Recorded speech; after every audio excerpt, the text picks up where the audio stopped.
ఈ రోజుల్లో యవనస్తుల పరిస్థితి ఎలా ఉంటుందంటే, దేవుడు ప్రతి ఒక్కరికి ఒక అందమైన హృదయం ఇస్తే ఆ అందమైన హృదయాన్ని చేతిలో పట్టుకొని తిరుగుతున్నారండి యవనస్తులు.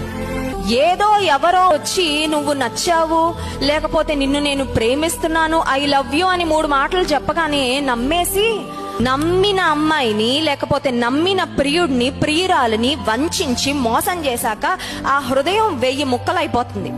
ఈ పగిలిపోయిన హృదయాన్ని తీసుకొని విలవిల్లాడిపోతున్నారు. ఎందుకంటే దట్ పెయిన్ ఇస్ అన్బేరబుల్.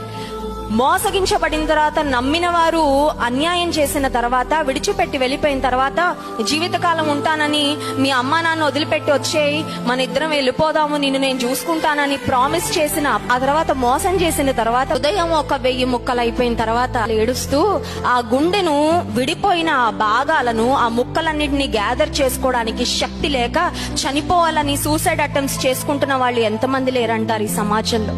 ఈ హృదయాన్ని ఎవడు పడితే వాడికి ఇవ్వద్దు. నీ పరిశుద్ధతను నీవు కాపాడుకో. వెన్ ఇట్ ఇస్ టైం, సరి అయిన సమయంలో, తగిన సమయంలో దేవుని చేతిలో నీ జీవితాన్ని పెడితే, నీ హృదయాన్ని కరెక్ట్ గా ఎవరి చేతిలో పెట్టాలో వారి చేతిలో పెట్టడానికి దేవుడు సహాయం చేస్తాడు.